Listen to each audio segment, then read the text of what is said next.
Webheads, there is a laundry list of comic books getting ready to come out for August 25th. Better pay attention.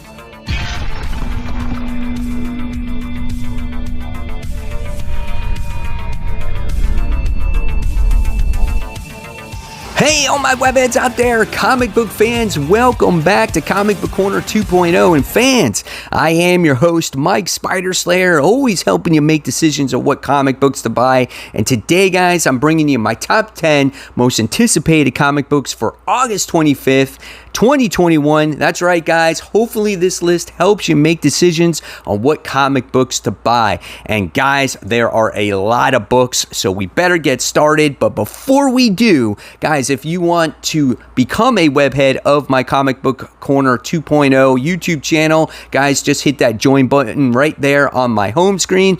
It definitely helps support the channel and it gives you, the viewer, some extra perks. All right, guys, so let's kick off this most anticipated with the hot seat. Now, this week, I don't have just one hot seat book, but I have two hot seat books. And first hot seat book goes to Nonstop Spider-Man. This is issue 4. This is called Big Brain Play Chapter 4, Spider-Man versus Baron Zemo. Nuff said. Listen, when it comes to Nonstop Spider-Man, I'm just not thrilled by it. It doesn't get me excited whatsoever. The only reason why I might hold on to this is because I might want to see what this fight might be like when it comes to Baron Zemo and Spider-Man. But when it comes to the overall story, I just was not a fan. And when it comes to Bachalo's artwork, honestly, I'm not a fan of it either. So we'll see what happens if I actually pick this one up. It might be a skip because there are a lot of books coming out.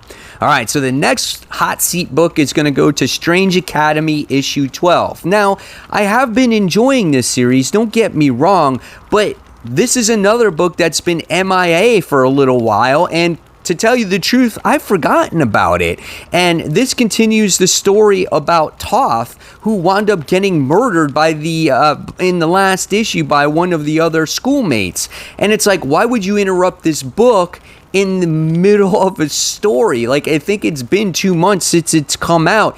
And the overall real direction of Strange Academy is a lack thereof. There just hasn't been very much of it. Like, it's just like one little story arc after another, but we don't get like a grand scheme why this book truly exists. I think it's a great concept, but give it a purpose, right? So we'll see what happens with this one.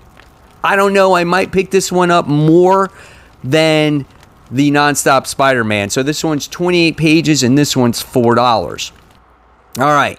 So now we talk about the book that's on the rise. Now, there's only been one issue of this, and I was kind of, iffy about it when it first came out, and it did sound cool. And this one is Amazing Fantasy issue 2. This is where you have Captain America, Black Widow, and Teenage Spider-Man. They all wind up going to like different places, and whether they're on the same place or not, I'm not sure. But you wind up seeing Spider-Man join Uncle Ben, right? And which he was totally happy to see, but he's in this completely different area.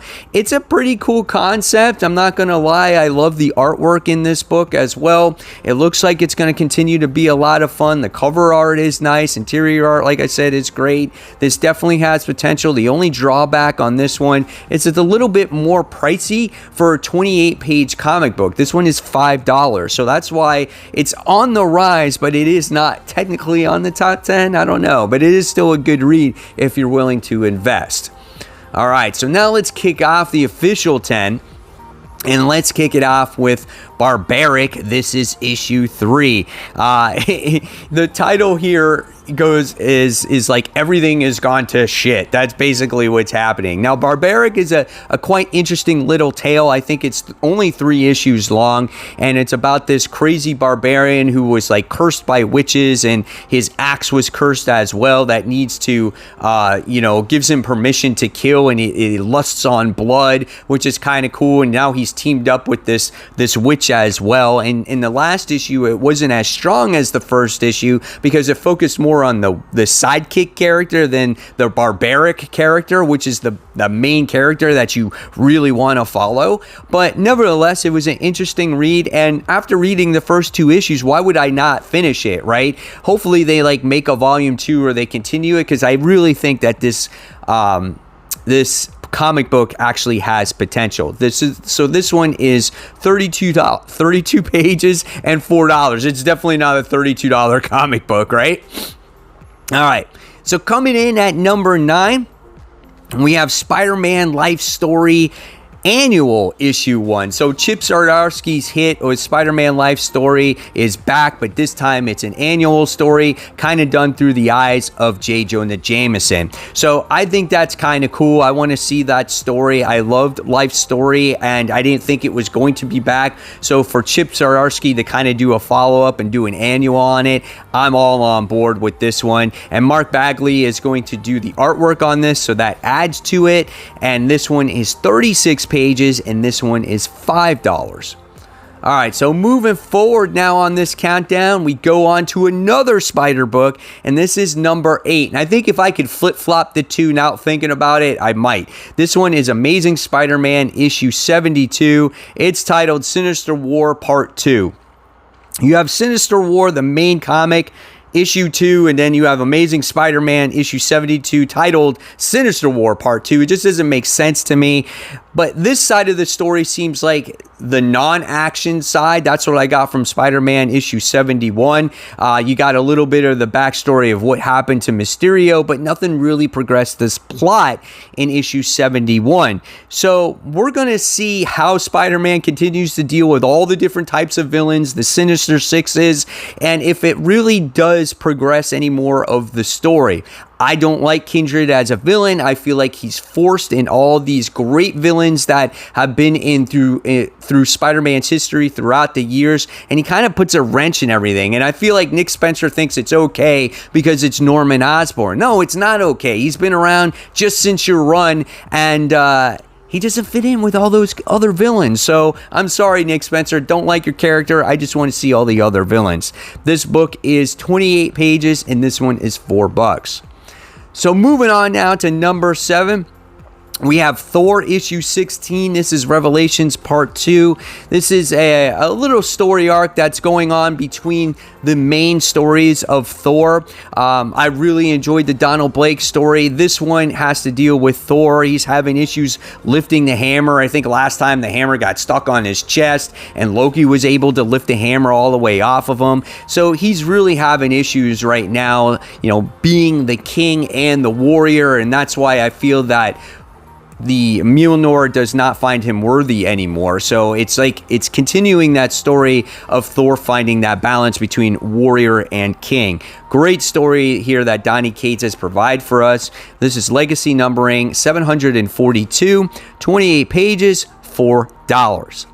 All right, so we move on up to this countdown. We go on to number 6, Black Widow, issue 10. This book is great. It's got Yelena Belova on it. It's got a bunch of super powered villains getting these powers, but if they use their powers too much, they melt and die. But it looks like Black Widow and Yelena Belova, you got Arana in there as well, are going to battle against the big boss. This is the final issue of this story arc, and this is the legacy issue number 50. This book has been phenomenal. I feel like this is Kelly Thompson's best work, and this is something that you should check out in the beginning because you would have a finer appreciation for it. You get to see how the character has grown in these 10 issues that Kelly Thompson has written Black Widow. Now, can she keep up the momentum with the character? We'll see, right? We're 10 issues in. We'll see what happens with this one.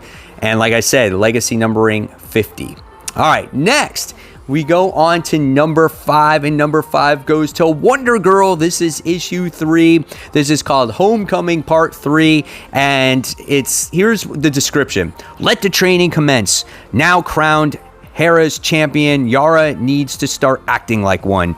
Enter Euros, the goddess' favorite grandson and god of love. Can Yara resist his charms long enough to master her unpredictable new powers? All the gods are watching. Are you? This is a great book. I love the story of Yara, of how she's had to gone back home, and then she wound up getting possessed by this creature. The artwork is just mesmerizing. It captures the reader. It's just like I would buy the freaking book just to look at the pictures alone. That's how gorgeous it is. If you haven't read Wonder Girl yet, see if issues 1 and 2 are still on the rack. You won't get disappointed. All right, so now we move on to number 4, and number 4 goes to Detective Comics issue 1042. This book is really pretty good. It's called The Jury Part 2. What the bleep is Task Force Z Part 2? So we're getting the entry of Task Force Z, which is going to be, I think, led by Jason Todd. I'm not 100% sure, but you got to see that as a backup. And then when it comes to the main story, we're still dealing with that Vile character, and I love that. I love him as a villain. So I love how Vile is this parasitic human being that infects people with his little parasite creatures, and then with the Huntress being involved in this title, it adds so much to it. If you read the story previously, she got infected, she got cured of it, but she can still see, like Vile does. Like, if other people get infected, she's like the hive mind, right? She can see through other people that are infected. Dude, it's totally awesome. Love the freaking book right now with this character in it. And when it comes to, like, the other guy that got his daughter killed, like, I don't care about that. I care about Huntress, Batman, and Vile. So, looking forward to it. We'll see what happens with Task Force Z, that whole situation, too. This is 40 pages, $5. All right, coming in at number 3, we have Robin issue 5. The cliffhanger was pretty cool as you get to see all of the Robins show up on Lazarus Island. I thought that was pretty cool, right? And now are they going to team up with Robin to do battle on Lazarus Island? I don't know, but the tournament is about to start, so we'll see where it goes. This book has been awesome, and everybody has, like, I think everyone lost one life. So as soon as everybody lost at least one life on the island, the tournament starts. So that's where we're at right now. Great book. Love it. One of the best, I guess, if you want to call it that, books, since it's a Robin book. It's out there. It's good, man. I think I got, like, Batman, you got Robin, and you got Nightwing. Like, those are my 3, right? So there you have it. 32 pages, $4. All right, so coming in at number 2, we have Something is Killing the Children, issue 19. So Erica Slaughter is going through her trials right now, where how she gets to become the crazy monster hunter that she is, right? And of course, you're left with that cliffhang, like, oh, is she going to survive? So of course, we know that she survives because we've all read the previous story, right? However, it's what she goes through is what you want to read, and how it messes her up. That's going to be the interesting story there. So I can't wait to read Something is Killing the Children, issue 19. I think it's going to be a lot of fun, guys. It's 32 pages, and it's $4. All right. So now, here are some other noteworthy number 1 books that are getting ready to come out this week. I couldn't put them all on a top 10, so I just wanted to let you know that they exist. The first one is Echolands issue 1. This one is done by Image Comics. This is a major Image Comics 2021 event. That's what it claims. So I don't know. We'll see what happens. There's a lot of names attached to this one. So if you're looking for something big or something that, might capture your attention here, this might be it. So the price of this one is $5. The next one is Cable Reloaded. This is issue 1. I think this is just a one shot. It's an Annihilation tie-in, but this marks the return of Old Man Cable. So fans are going to welcome this character back into the Marvel U, because I know there are a lot of fans out there that were not fans of young Cable, right? All right, next we have Winter Guard issue 1. So if you're a fan of the Black Widow movie, which I hear there's a lot of, mixed reviews when it comes to the Black Widow movie, but you're interested in the Winter Guard and you want to see Yelena Belova in a book, this might be for you as well. And then last but not least, when it comes to new number ones that are coming out that are not on this countdown, we have Darkhawk issue 1. This is the return of a fan favorite of mine. I'm a fan favorite of this one. This is an awesome character. However, what's different about this Darkhawk is that the amulet is getting to a new holder, a new wielder, if I should say. It's been tossed out because the original holder, I forgot the guy's name right from the start, has sent out a request to have a new wielder of this stone. So I'm looking forward to it. Can't wait to see what happens with it. It looks pretty cool, actually. So now let's go to my most anticipated comic of the week, and this one goes to King Spawn. This is issue 1. The Spawn universe is kicking, guys. We got regular Spawn, we had the Spawn universe, and now we get King Spawn issue 1. So I'm really looking forward to this one. There's going to be quite a few variant covers to check out. This is going to be a lot of fun. It's a new, historical, new ongoing Spawn series begins. The launch of this book, nearly 3 decades in the making, further expands the Spawn universe. So if you think this first issue, though, is going to be $2.99, unfortunately, it's not. This first issue is probably going to be extra pages because the price of this one is $5.99. So there you guys have it. There are my top 10 plus most anticipated comic books of the week. Hopefully you guys enjoyed it. Now I want to hear what you're looking forward to in the comments below. And of course, guys, if you like this video, give it a thumbs up, subscribe. Don't forget to hit the bell so you don't miss any content from me. And if you like content, check out more right here. So until next time, guys, this is Mike Spider Slayer signing off, and I'll see you in that next video. Keep reading, keep collecting, keep buying, do all that crazy comic book stuff. See you soon, guys.